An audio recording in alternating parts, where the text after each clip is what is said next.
होता था क्या?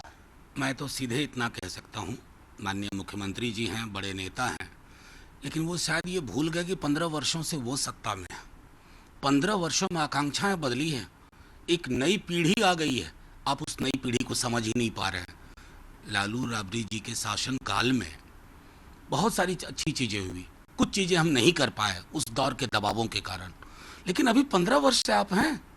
मुजफ्फरपुर आप ही के दौरान हुआ, बेरोजगारी का ये आलम आप ही के दौरान हुआ, अपने मजदूर भाइयों की पीड़ा, उनका खून सड़कों पर बहता हुआ आपके दौर में हुआ, और आप चुप रहे, आपकी शांति रही। उसी में बीज है परिवर्तन का, बदलाव का, जो हम बार बार कह रहे हैं कि एक अन्य मार्ग में चेहरा परिवर्तन सुनिश्चित है, क्योंकि आप 15 वर्ष पीछे, ये विस्मृति का तो गजब जमाना है। हमारा माननीय नीतीश जी, अब तो पिछला चुनाव भी इस मुद्दे पर नहीं लड़े। अब कोई मुद्दा नहीं है इसका मतलब आपके पास। जाकर के लोगों से पूछिए वो क्या चाहते हैं, या आप सुनना नहीं चाहते। भाजपा ने अपने 9 नेताओं को एनडीए के विरुद्ध चुनाव लड़ने और लोजपा के टिकट पर चुनाव लड़ने को लेकर के 6 साल के लिए निष्कासित किया है। मैं तो मानता हूं कि ये निष्कासन कागजी है, सिर्फ कागजी। अंदर खाने चीज़ें तय हैं, और पहली बार हिंदुस्तान में हो रहा, आज़ाद हिंदुस्तान में एक चुनाव जहां बीजेपी 2 गठबंधन में, एक प्रत्यक्ष और एक अप्रत्यक्ष।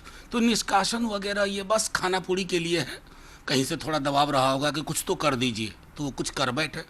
लेकिन इंतजार करिए, अभी चीज़ें इवॉल्व कर रही हैं। और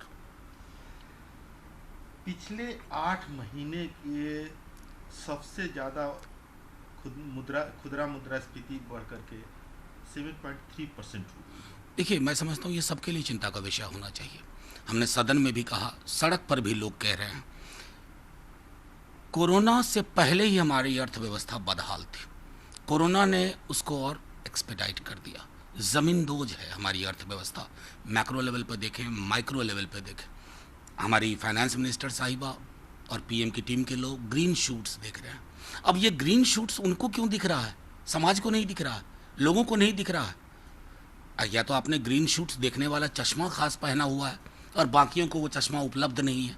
मैं समझता हूँ कि दलीय दायरों से आगे बढ़ करके अगर प्रधानमंत्री जी ने, उनकी टीम ने, फाइनेंस मिनिस्टर ने अगर कोई सार्थक पहल नहीं की अर्जेंट बेसिस पे, तो हम एक ऐसे अंधे कुएं में जा रहे हैं ना, जहाँ रोशनी का सुराग नहीं होगा।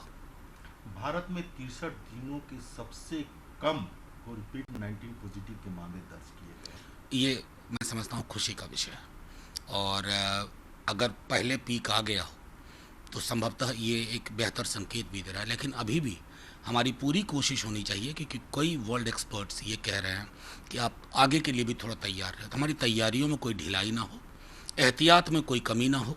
अभी मैं बिहार में देख रहा हूँ, बिहार में एहतियात के नाम पर मैं बहुत लचर व्यवस्था देख रहा हूँ। मैं समझता हूँ ये चीज़ें चिंताजनक हुई। परवाह देश की, सोमवार से शुक्रवार रात 10 बजे TV9 भारतवर्ष पर।